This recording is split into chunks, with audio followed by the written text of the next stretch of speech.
So welcome everyone to our series for academic leaders at Maryland, Lead Successfully Through Challenging Times.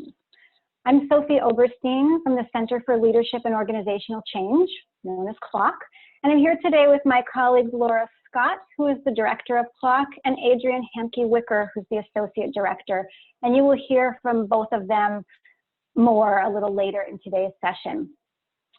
We are recording today's session. For those who couldn't attend in person, we wanted to make sure you knew that. If you don't want your face to be possibly seen in the video, you can go ahead and turn your video off and follow us through audio. And as we get started, we also would like you to open your chat if possible and type in the name of your department. That would be helpful for us as we get to know each other. And we're all Zoom pros at this point, so if you should know how to do a chat. If you don't, just hover near the bottom of your screen, bring up the chat window, and type your message where it says type message here.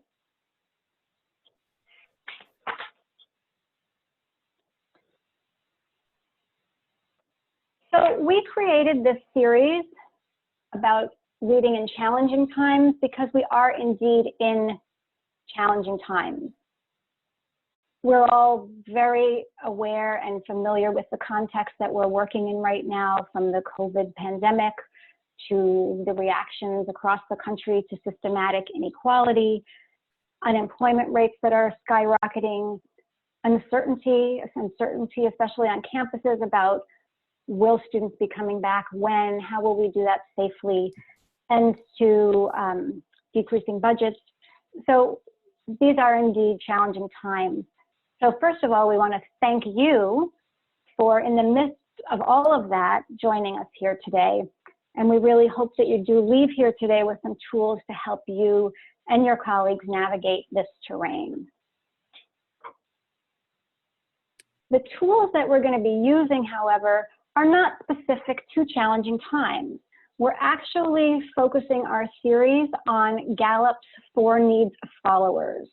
This is just an effective way of showing up as leaders for those who work with us at all times.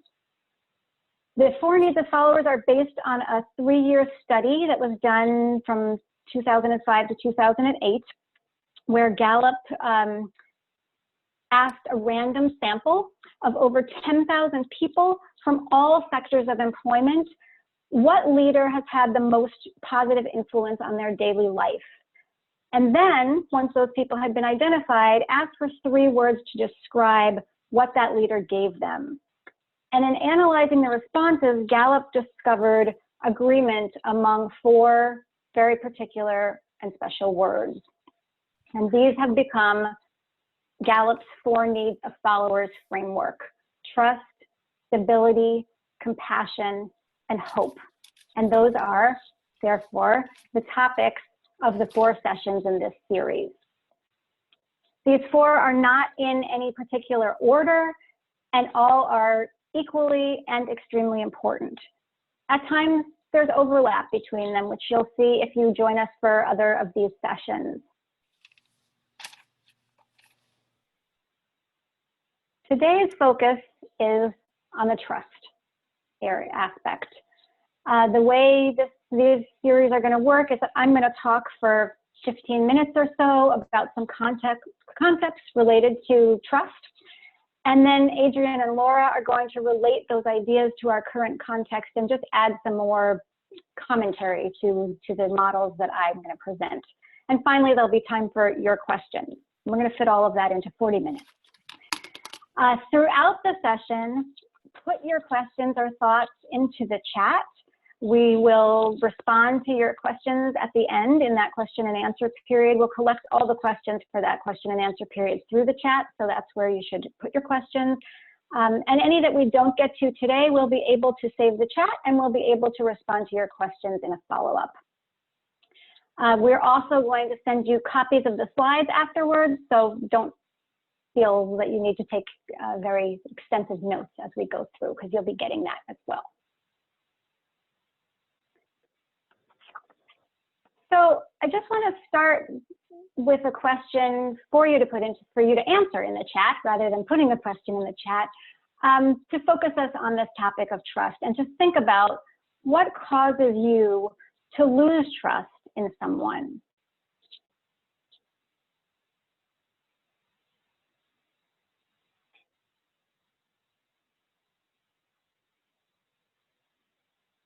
So as you think about, thinking about this in kind of the negative perspective as opposed to the positive, we'll get there, but what are some things that cause you to lose trust? A few of you are saying not following through, or saying one thing and doing another, providing unreliable information, not keeping their word. There's a lot in here about saying you're going to do something and either not following through, or in fact doing something that's the opposite of what you said you were going to do, or that was unreliable. Some people, though, are downright putting deception as a reason not to trust somebody. So whether it's intentional or unintentional, these are some reasons. Telling different stories to different people. Yeah. So thank you for those. While that's a good representation of what breaks down trust, I want to just point out the importance of building trust.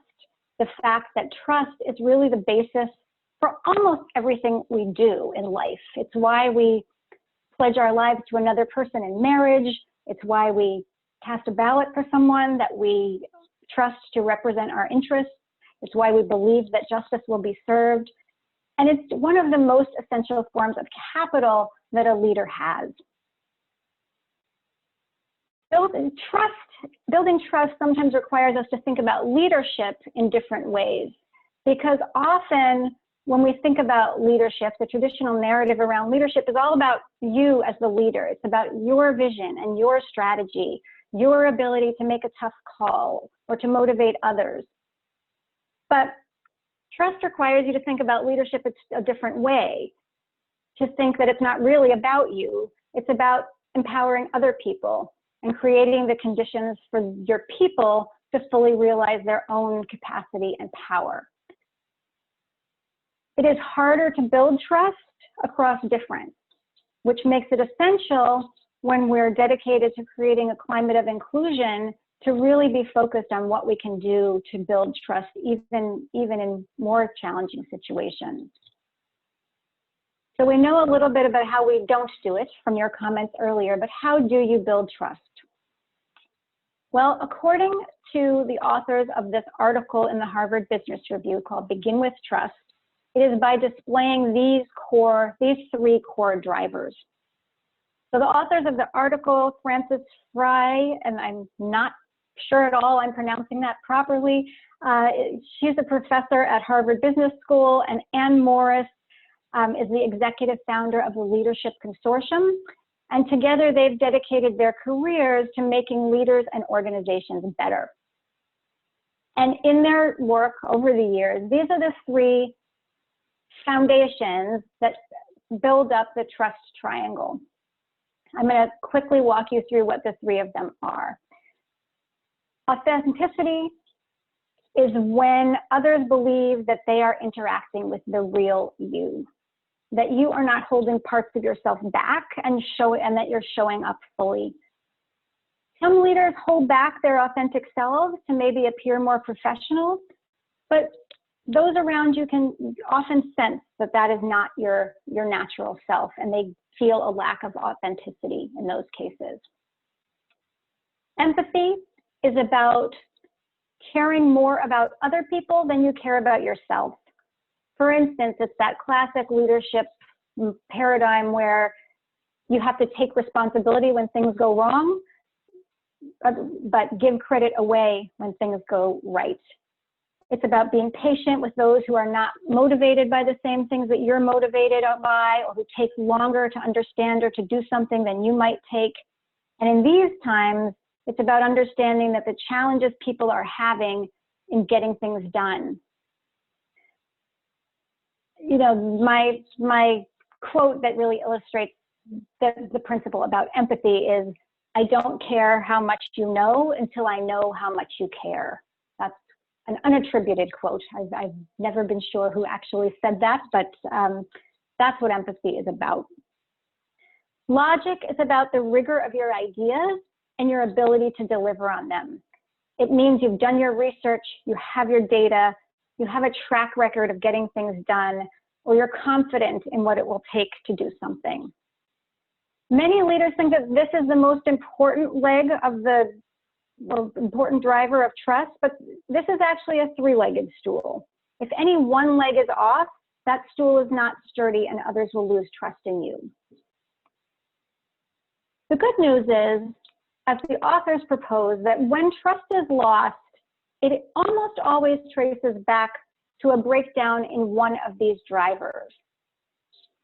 Good news, they say, is that in moments when trust is broken, it's usually the same driver that's going awry. And they call that driver that's most likely to fail you your trust wobble. And once you recognize what your trust wobble is, there are small changes in behavior within that targeted area that can make a big impression. But first, how do you identify your wobble? And we're not going to actually do this on the call today, but you might consider this a takeaway assignment from today's session. But here's what the authors suggest about how you would figure out what your own trust wobble is. Think of a recent moment when you were not trusted as much as you wanted to be. Maybe you were asking for input at a meeting and nobody spoke up. Maybe someone doubted your ability to execute something. With that moment in mind, you need to do something a little difficult, because it's giving the other person in that story the benefit of the doubt, assuming that their reservations about you and their lack of trust in you were valid, and that you were the one responsible for the breakdown in trust. So here's my own example. I had a book published in April, and I was talking to the marketing person at my publisher's company, my publishing company, and I got the sense that she didn't trust me to be able to help promote my book. I got that feeling when she straight out said to me, "Your social media presence is terrible." So that one wasn't hard to figure out what she was lacking, what she thought I was lacking. But the first step is to assume she's right, which at the time was actually quite on point. The next step is to choose from the three trust drivers which one I think went wobbly in this situation. And in this case, it was logic. She just didn't trust in my ability. If she had thought that I was holding part of myself back from the conversation, that would have been an authenticity wobble, but that wasn't what she was concerned about. If she had thought that I was putting my own interest above the publisher's interest, that would have been an empathy wobble. So the idea is to look at a situation and see if you can identify which leg of the stool is a little shaky. To be really sure that you've identified that consistent wobble for you, you can do two more things. You can think about additional scenarios and see if they point to the same wobble. I had a few examples that backed up that logic was indeed my trust, where I fell down on the trust scale triangle. And the other is you could ask someone who knows you well whether they see that wobble in you. The interesting thing is having that conversation with a person can actually help build trust, to say, where do I fall down for you? These are the areas I think, these are the areas that are important to building trust, and I think that this is where I need to do some work. Do you agree? I mean, what a vulnerable and honest conversation, which can therefore help build trust to begin with. One thing to note, it is possible to wobble on one trait with one particular audience, like your colleagues, and another wobble with another group, for instance, with students or staff or chairs. Once you know what your usual wobble is, you can overcome it. And these are some effective strategies for shoring up your wobble in the trust triangle. If you're finding that your trust wobble is in the area of empathy, You want to pay attention in group settings, especially when someone else is talking. When it's someone else's meeting or someone else has the floor, are you acting like the person speaking is the most important person in the room? Are you sharing the burden of moving the conversation forward, even though it's not your meeting? Are you helping by being the first one to contribute something constructive to the conversation so that others can react to it? Are you not disengaging from the conversation until everyone else understands?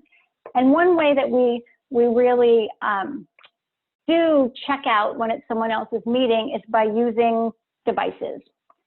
And if you do nothing else to change your behavior, to build trust through empathy, we suggest putting away your phone more frequently. Truly out of sight and out of reach, because a report in the Journal of the Association for Consumer Research says that when our phones, even when our phones are on silent mode, but they're still visible to us somewhere, they are still a distraction.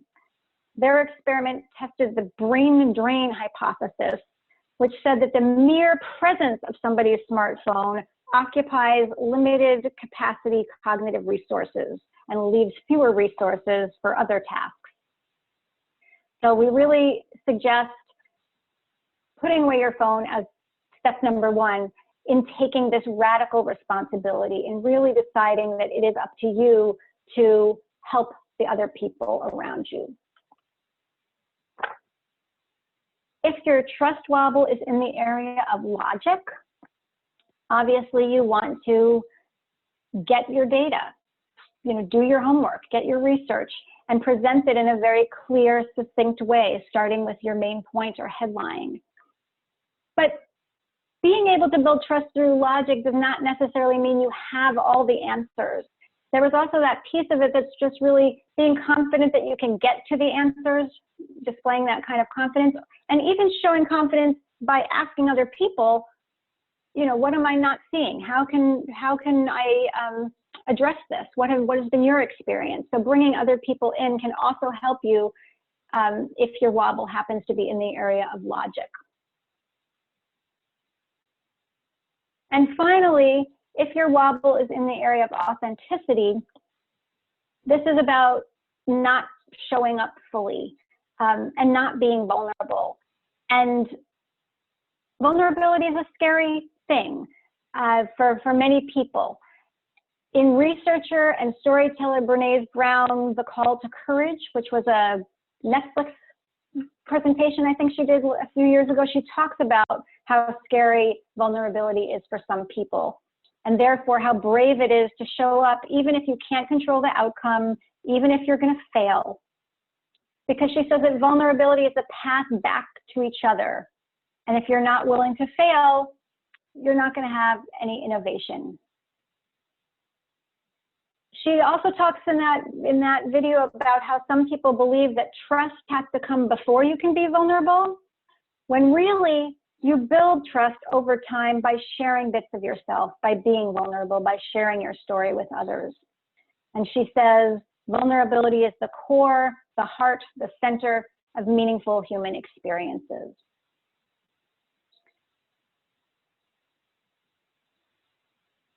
So I have done a lot of talking, and I want to loop in my colleagues now to round this out a little bit for you. So Laura and Adrian are going to talk about how they think enhancing the trust wobble can help in these challenging times, and also expand a little bit more on some of the other concepts. Again, as they're speaking, if anything that I've said or that they've said sparks a question or a comment, please feel free to put that into the chat, because after they are finished, we will do a Q&A for all of you. So Adrian, Laura. Thank you. Hi, everybody. Thank you for coming today. We're glad to see you. I think one of the ways that this really shows up a lot is this concept of leading at your own level. I think particularly as leaders, we get into a place where we really know how to do something and we really know how we like things to get done. So delegation can sometimes be very challenging for us, and trusting someone to do the work differently than we do, but still with the same, sort of levels of quality. So I think managing or building trust by leading at your own level and letting go and letting other people lead and do their things is really critical to building trust among those that you work with, those that you teach, in all sorts of ways. Actually, just to build on that a little bit, I think that any time that you make a decision that could have been made at a lower level, when you fill the space that's waiting for a decision with your own choice, you lose a great opportunity to build trust. And depending on the circumstances, you might in fact have just broken trust. So lead at your level. The idea that trust is a two-way street. It's not just about trusting the leader in the situation. It is the leader also trusting the folks that they're working with, the whole team. And I just remembered an article I read recently in the Chronicle of Higher Ed that talked about, it was a faculty member who talked about what were the little messages that she conveyed that made people feel like she trusted them or didn't trust them. And that concept of the little messages really resonated with me, because I think many times we do things with good intent, but the impact may not match that intent. So she talked about in particular what her quandary was, should she send her PowerPoint to her students before the class? And she chose not to, or she was thinking she didn't want to, because she felt like, well, I want them to show up. I want them to, sort of be here and not just sort of take the PowerPoint and run. And what she realized then is that sort of sent a message of, I don't trust you to show up to be here for class. I don't trust you to give this the time and energy that I think it deserves. So she kind of stepped herself back from that and said, maybe this is such an unusual time for people. People are so stressed in so many ways. Maybe I need to let that go. And I need to trust that people are going to do the best they can with this. I think that one of the things that I've been hearing in conversation with folks on campus about the importance of trust right now, in particular in these difficult times. Trust is always like foundation bedrock. You cannot get things done unless there's trust among people. And what we noticed is folks that had strong teams to begin with, when we went into quarantine, when we went to work from home, trust increases speed and efficiency, right? If you don't have to start at ground zero every time, you can produce more quickly, you can be more productive in general. And that's so important in this work from home world that we're in. And it's a real opportunity also to build trust in both directions. I think that one of my favorite articles that was on Food for Thought Friday recently was the idea of, here's the message I want you to have while you're working from home. I trust you. I trust you are doing the best you can in these circumstances, and not the message of, I expect you to leave your ringer on your phone. I expect you to answer no matter what time I call. And the expectation is, I trust you to do the best you can. What I've noticed over my whole career in organizational development is that struggling teams that are not doing well, trust dominates the discussion. Lack of trust actually dominates the discussion. This is all they talk about. Successful teams, on the other hand, rarely talk about trust at all. It's so much in the air they breathe and in the water they're swimming in that they don't even notice it as a separate thing.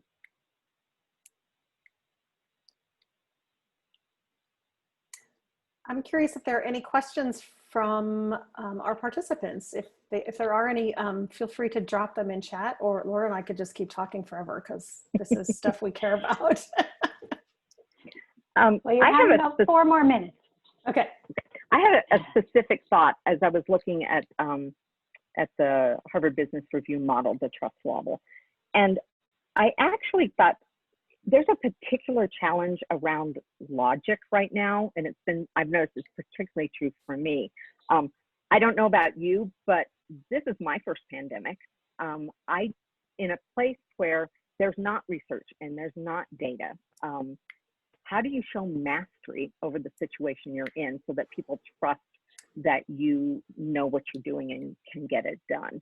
And I think that's a wobble that a lot of people I've been talking to are feeling. I don't know what's going to happen in the fall. And I don't even know what situation my folks are currently in. I don't know who has young children. I don't know who lives at home with with an elderly parent, perhaps. And so that's a blank space that needs some filling in, I think, in this difficult time. You're talking about filling the space. Another thing that occurs to me is how important it is to fill that space with signal rather than just noise. And I think that really builds trust when our leaders, when the people that we look to for guidance can give us some signal rather than noise. And that doesn't always mean you know the answer, but that's that sense of I'm working on the answer, we're working on the answer, here's what we know, here's a timeline. So people look to leaders, and I use the term leaders very broadly, to give us the signal that we need to attenuate to.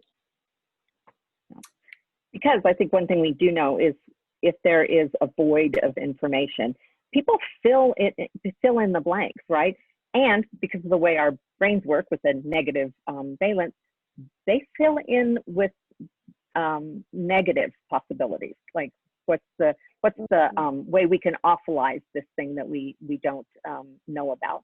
And I think it's also particularly important if you think of these difficult times meaning COVID and a real racial reckoning on systemic racism and record unemployment and the quarantine and working from home. Like this challenging times is 7 or 8 or 10 distinct separate challenges, and that the concept of trust across difference is, I think, particularly paramount right now. And the same sort of trust is easier to build and more automatic. There's research on this when you and build and maintain in a like population, people who I have identified as being like me for whatever variety of reasons. That's just again the way the brain works in relationship to other.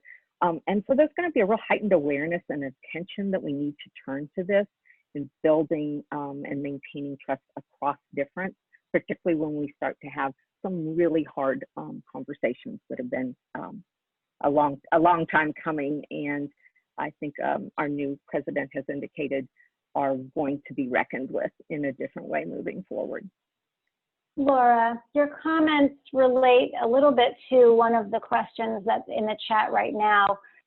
You know, I don't know if we don't have the answer. We said we would look it up and come back to you, but you know, Laura's wondering if you have thoughts about how to display vulnerability for women or people of color who may not fit the stereotypical image of a leader. You know, they may be more reticent to express vulnerability because they don't fit the stereotypical image of a leader. Do you have any thoughts on that, either of you? I have a slight reframe of that, which goes to the trust wobble model, which is if you're not doing authenticity, then you're putting a barrier to trust.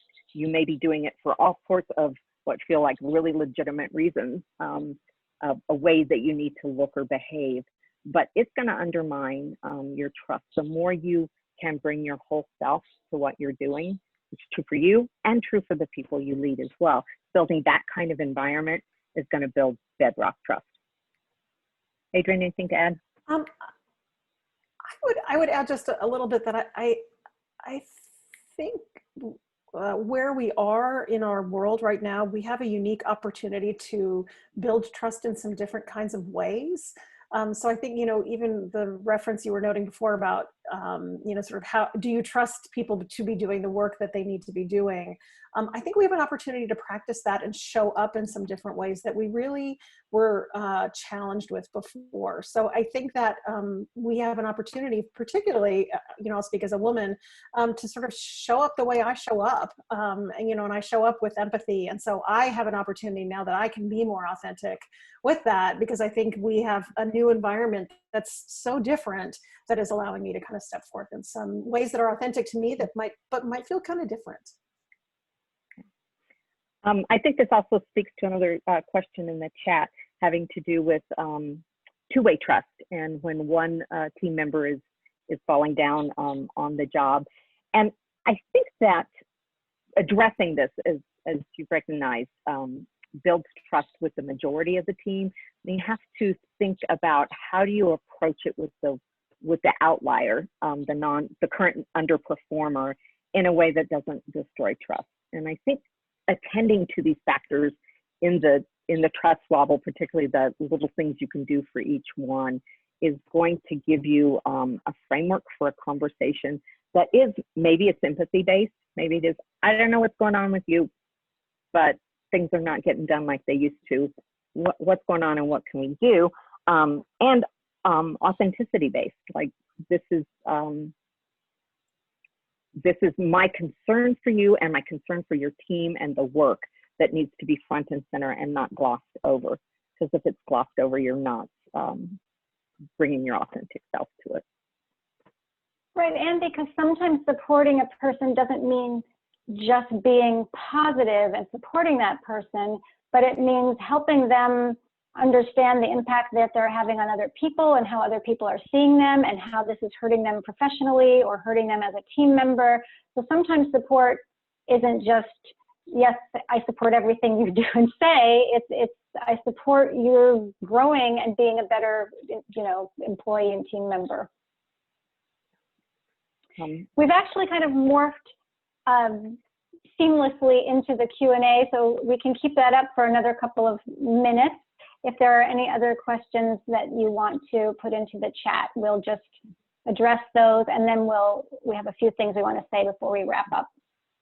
But we have two questions here.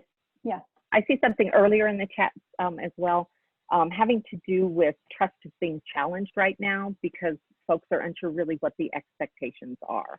And I think this is an opportunity to give clarity where you can give clarity, to tell people what you can't tell them yet.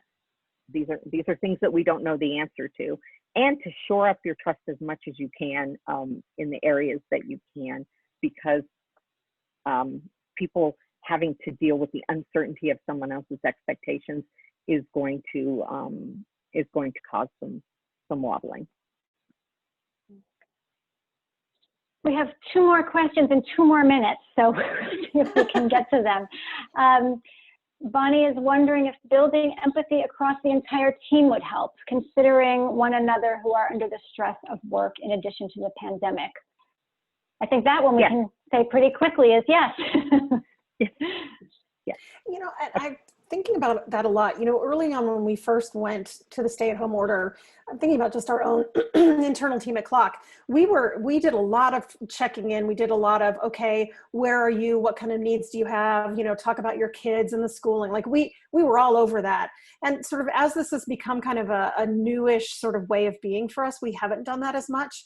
And I think we're at not just us, but I think we are all at a pivotal point where we need to do that again, because we're now in this weird stasis where this feels like same old, and yet we know we're looking down the track at something that we don't even know what September is going to be like. So I think we have to do that again. I think we have to check in with people again to say, how are you right now? How are you right now with what's going on in our world in terms of systemic inequality and how this is doing? So we have to do more of that rather than relying on kind of what we knew from a month or 2 ago. And then the last thing, if we can just give a few words to Jean's question. Behavior is not the same online as it is face-to-face. Negative behavior through written comments or video, which creates negative assumptions and hence a lack of trust. Can that be bridged? I can pick this one. Good.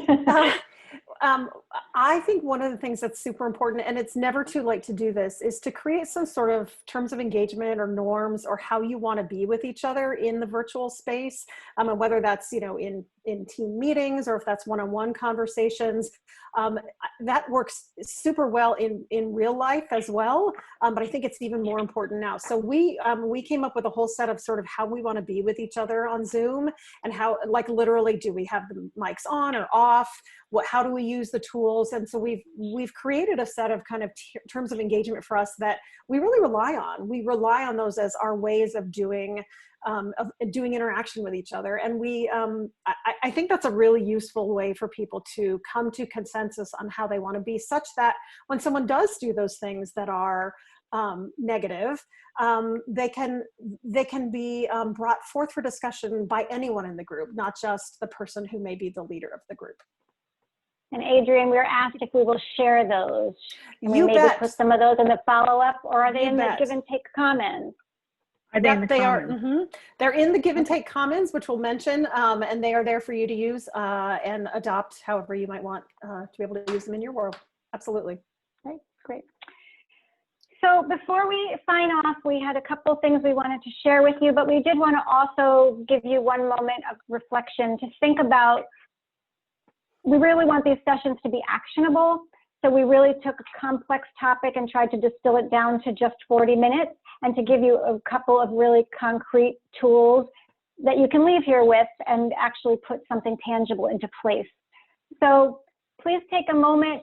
Feel free if you want to put into chat your intention, because sometimes putting your attention out into the world increases the probability that it will get done. But if not, just think in your head about one thing you will do to learn about or to stabilize your trust wobble in the next week.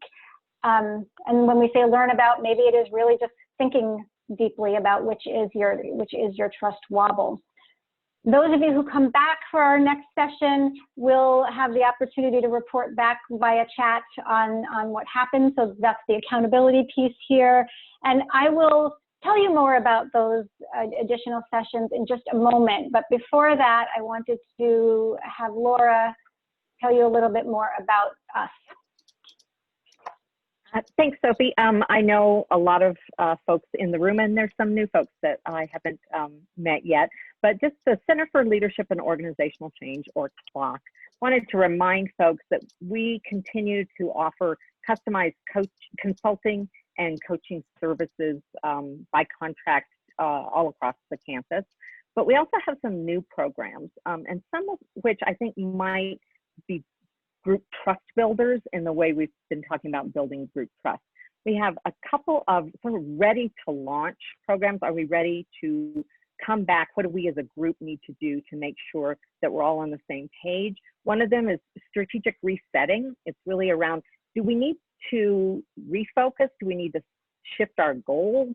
Are there, so like if you have international students, if you, some in advising, some in academic programs, are we all on the same page? Because getting everything online isn't the same as adjusting everyone's mindset and ensuring everyone's commitment to whatever the new constructs and realities are. That's strategic resetting. We also have recalibrate and recommit. And that's let's settle down and focus beyond the budget cuts, beyond the noise, about providing, seamless delivery of service to our students. So maybe this is academic advising, maybe it's living learning programs. It is a way to reconnect. So it's not an individual check-in with folks, but it is a group check-in to make sure that we're all, again, pointing in the same direction. So these are both group programs that we offer through CLOC. You can be in touch. We can talk about it more. We also have assigned a CLOC consultant to every school and college that are available to for just quick chats, consulting, coaching, helping you stay focused and grounded where you need to be during this time. And that's another, contact us, cloc.umd.edu or CLOC at, and we can talk more about providing these services for folks. Great. And I just wanted to wrap up by telling you about some follow-up from this session as well as the sessions to come. In addition to receiving a copy of these slides and actually a link to the article that we've been referencing throughout this session, you'll also receive a very brief evaluation of this program in the next 48 hours or so. We're also going to be posting the recording on our CLOC website. It will take us maybe 2 or 3 days to get it up, especially because we have to add the closed captioning to that, but that will be available to view. And the email that you get with the evaluation is also going to include links to register for any of our remaining sessions in this series, which are on the dates shown here. The next one next week is compassion, followed by stability and hope. And finally, we have saved the chat so that we can respond to anything that's still outstanding. If you would like to save the chat from today's session, from within that chat window, there are those 3 dots on the right to where it says "to everyone," and you can feel free to save the chat. And after you leave, it will pop up on your screen as a notes feature. But all those technicalities aside, I really do just again want to thank you for showing up here in the middle of these challenging times, and we hope we'll see you again.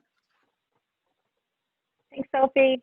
Thanks, everybody. Thank you, everybody. Have a great afternoon. Thank you.